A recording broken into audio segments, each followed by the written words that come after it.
यही संदेश देंगे कि बिहार की स्थिति बदले, बेहतरी के लिए बदले, बिहार में बदलाव हो, बिहार में बच्चों के लिए शिक्षा रोजगार हो और आने वाले समय में बिहार में जो गरीबी, जो शिक्षा, जो भ्रष्टाचार है इसका अंत हो। माँ की कृपा से बिहार भी देश के अग्रणी और विकसित राज्यों में शामिल हो, यहाँ भी लोगों के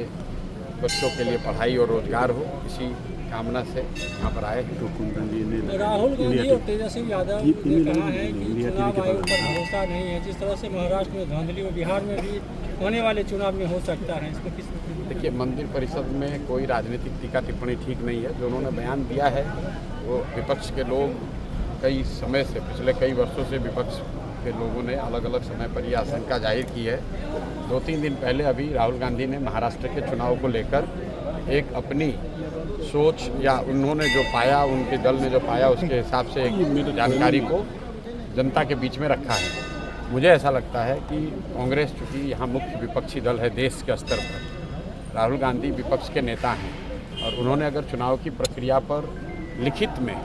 एक बड़ा सवाल खड़ा किया है तो चुनाव आयोग और उससे संबंधित एजेंसियों को स्पष्ट करना चाहिए ताकि जनता के किसी भी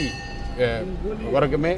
ये आशंका न रहे, चुनाव की पारदर्शिता, उसकी शुचिता पर कोई प्रश्न चिन्ह न उठे। इसकी जिम्मेवारी चुनाव आयोग की है, क्योंकि चूँकि ये प्रश्न सिर्फ कोई बाइट के जरिए से नहीं उठा है।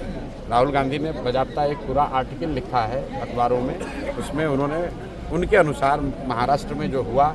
या नहीं हुआ उसके बारे में उन्होंने टीका टिप्पणी करी है। तो अब ये चुनाव आयोग की जिम्मेवारी है कि उस पर वो स्पष्टीकरण दें, उस पर अपना पक्ष रखें ताकि जनता